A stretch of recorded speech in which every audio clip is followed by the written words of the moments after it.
mais un ami de tous les gens qui sont rassemblés ici aujourd'hui. Je vois ici toutes sortes de personnes qui auraient pu être à ma place dans le micro. Entre autres, j'ai Éric, le fils de Pedro, qui vient d'arriver. Une bonne main d'applaudissements, tout le monde, pour Éric.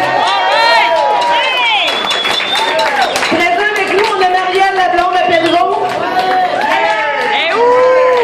Il y a beaucoup d'amis proches, je ne commencerai pas à nommer tout le monde parce que vous avez toute votre histoire avec Pedro, mais entre autres, Michel, Lagacé puis Flo, je tiens à vous remercier que vous avez pris la ride à cœur, que vous avez fait une belle ride malgré la température. Puis félicitations à tous les bikers qui ont bravé la température aujourd'hui pour Pedro.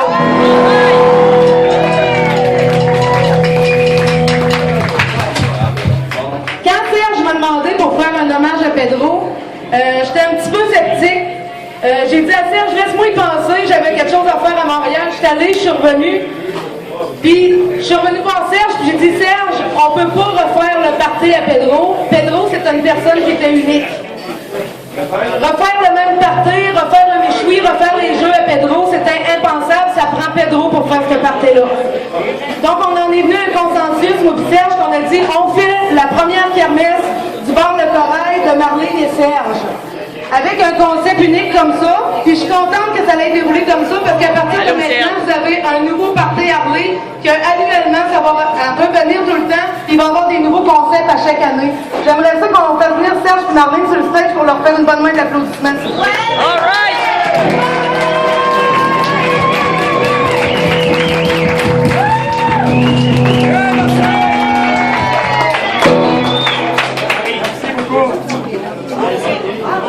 Quand Serge il met son cœur dans un party, il ne fait pas à peu près.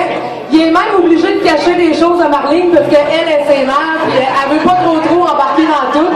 Mais lui, je l'aime bien, il y a comme du gaz de caché puis un petit côté assez rebelle, facile à négocier, j'aime bien ça. Serge, j'aimerais ça que tu montres aux gens qu'est-ce que tu as fait pour mon hommage.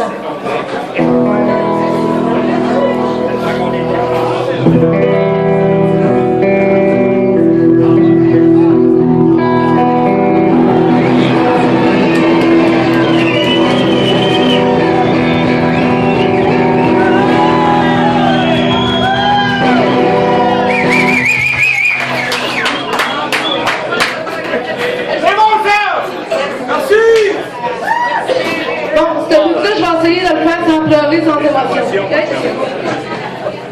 Le 1er mai 2014, la côte de Beaupré au complet et tout le monde de la moto a reçu un méchant choc. On a appris le décès de Pedro, un homme respectable, un homme de cœur. L'ampleur des funérailles de Pedro, ça se décrit même pas. Le petit village de Beaupré était complètement paralysé. On a dû faire barrer les rues. Écoutez, il y a eu au-dessus de 3500 personnes aux funérailles à Pedro, c'est assez incroyable. Moi, je vous garantis que le premier ministre n'aura jamais des funérailles comme ça, qu'on s'en rappellera surtout pas 4 mois plus tard. Ça, c'est sûr et certain. La chose la plus spéciale que je trouve, moi, Michel, Flo, on roule beaucoup en moto, on se promène, c'est de voir l'ampleur que ça a eu, de voir tous les gens, vous êtes tous présents. Il n'y a pas une fois qu'on va à quelque part et qu'on ne parle pas de Pedro. On a toujours besoin de se parler des parties qu'on faisait, des voyages en moto qu'on faisait avec Pedro. Je pense pas avoir à revivre un jour un deuil collectif. On a vraiment fait un deuil collectif, tout le monde ensemble.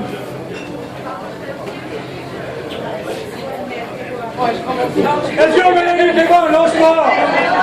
La première école de faire ça! Oui!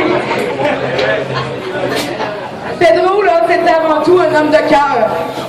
Un homme généreux, social et surtout un rassembleur.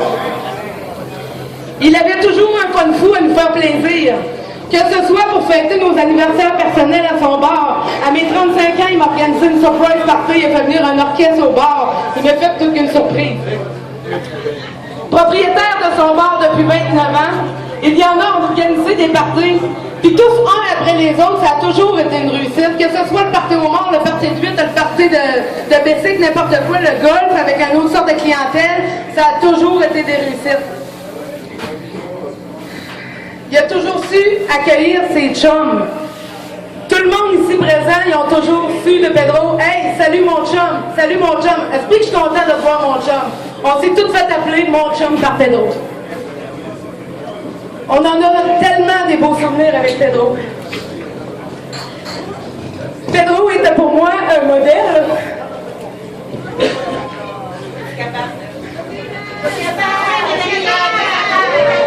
C'est un idole de jeunesse.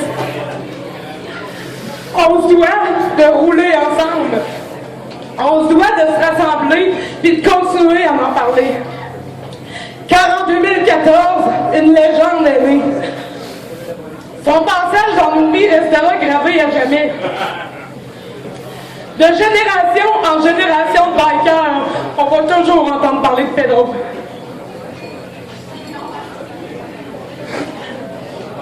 De où tu es maintenant, notre Pedro national? Veille sur ta famille, Éric, Karine, Nadia, tes petits-enfants. Sur ta blonde Marielle. Tes chums bikers, toutes nous autres ici, le présent. Et surtout, toutes tes chéries. Il n'y a sûrement pas une fille ici dans la salle qui s'est jamais fait appeler ma chérie par Pedro. Tu es maintenant notre ange de la route. Sûrement un ange cornu. Parce que je suis certaine que présentement, tu es en train de prendre une grosse 50 en haut, puis tu as du fun de nous voir rassemblés en zone d'honneur. Surtout en cette date qu'on t'a tout le temps dédiée. La veille de la fête du travail, c'est ta date, ça, mon Pedro. Tu es maintenant notre ange de la route, tu roules avec nous, tu veilles sur nous. Maintenant, tout le monde ensemble, on fait une santé, chin-chin de Pedro. Chin-chin Pedro.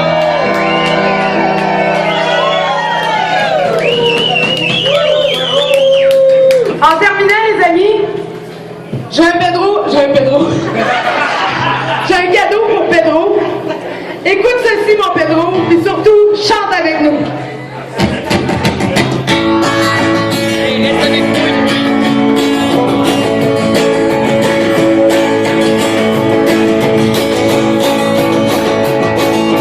Les jours les plus difficiles, quand tout me semble impossible de rouler, je m'en vais aider. Ce n'est pas à de belles limousines, ni à pied sur la rue Saint-Catherine, mais avec ma Harley. Ça a décollé, Harley Davidson, je vous le dis que ça